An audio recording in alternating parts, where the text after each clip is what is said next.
Hi, Sam Sorbo here for the Accidental Homeschooler.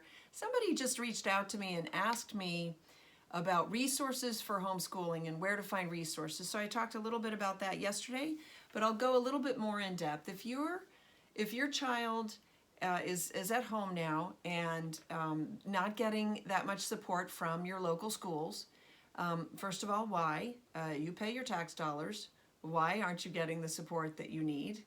But secondly, if you want your child to be doing some extra work, if they're just not getting enough from the school and you think that the child really should drill more math facts or really should work on spelling or what have you, the internet is really a great place. I mean, it's really easy to find stuff. And in fact, there are a lot of free sites. And I used to do this for my kids. I would go online and you can create math facts worksheets, and you just tell it the parameters. So you want 1 through 10, the times tables up to 10. It'll give you math sheets, and it'll give you a separate printed answer sheet, so it makes your job easier. You can just cross it off, do the comparison, or 1 through 12 or 1 through 15. And you can give them to your kids as time tests as well if you want to put a little pressure on and make it a little bit more challenging maybe for your kid. Same thing with spelling lists. They're available for free. That's just too easy because you can just go online and say, okay, 8th grade or a 5th grade spelling list, and then it'll just give you all the words for 5th grade.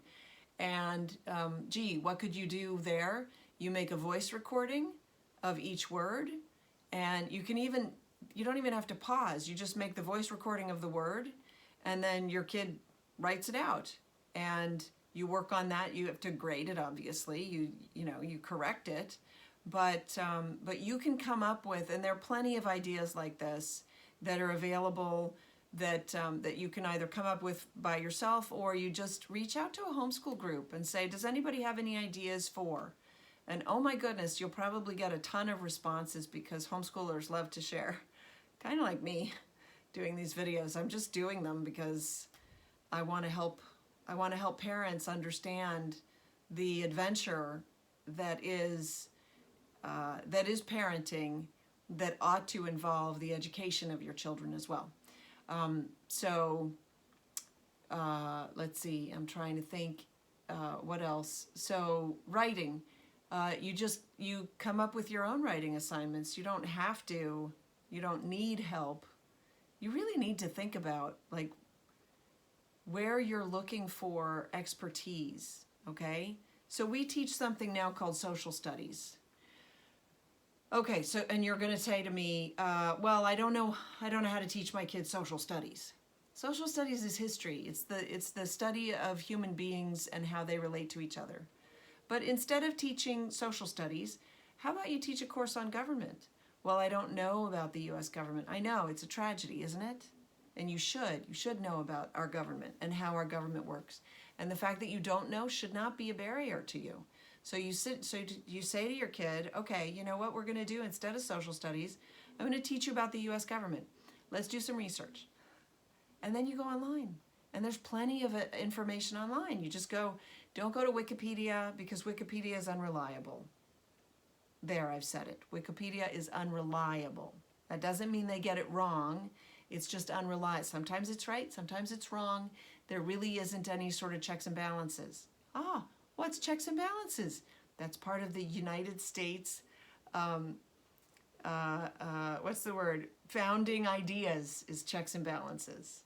And you can look this up, and you just go to, there are plenty of websites online that will give you the straight poop about how this country was founded, under what ideas, the Magna Carta, and you can find all of that stuff.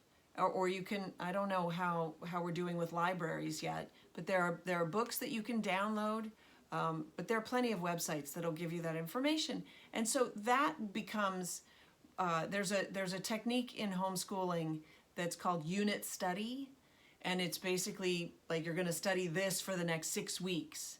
So I would encourage you to do a unit study on the history of the United States, or the founding of the United States, to understand the founding principles, how the government is supposed to work. It's not working the way that it is supposed to work right now. It's working very differently, and all of that. And so you can find that online, and I would highly encourage you do that, because homeschooling, okay, so I've said this before, hasn't gotten me into trouble yet, but home education is as much about the education of the parent as it is about the education of the child. And I don't mean that you're stupid. I mean, you will learn things that you never thought you needed to know, but for which you will be grateful when you do learn them. And that means things that are sort of just from education, like the properties of a manatee, right? I learned about that because my daughter did a report on it or something, right? Things about the government. Oh, I don't know how the government works. Well, I'm going to show my kid how the government works, so now I need to know how the government works. I know, I learned all of the presidents in order by name because I learned the song along with my kids. So you learn those things, right? So that's education, yes, absolutely. But it's also the education about parenting. And that's why I say that parents do not understand what they're sacrificing when they drop their kids off at the school door. Because you are absolutely sacrificing that learning experience about managing the relationship with your child by educating them. Yeah, that's about it. So I encourage you, embark on this journey. You will not regret it. And it's fun. Okay, please like my videos, share them with friends, go to my Facebook page, throw me a like there, follow me on Twitter at the Sam Sorbo Show. The links are all in the description below, and you can also visit my website, samsorbo.com, which I am revamping, and so it'll be all brand new pretty soon. We're not quite ready to launch it, but I'm very excited about that. Thanks for listening. See you next time.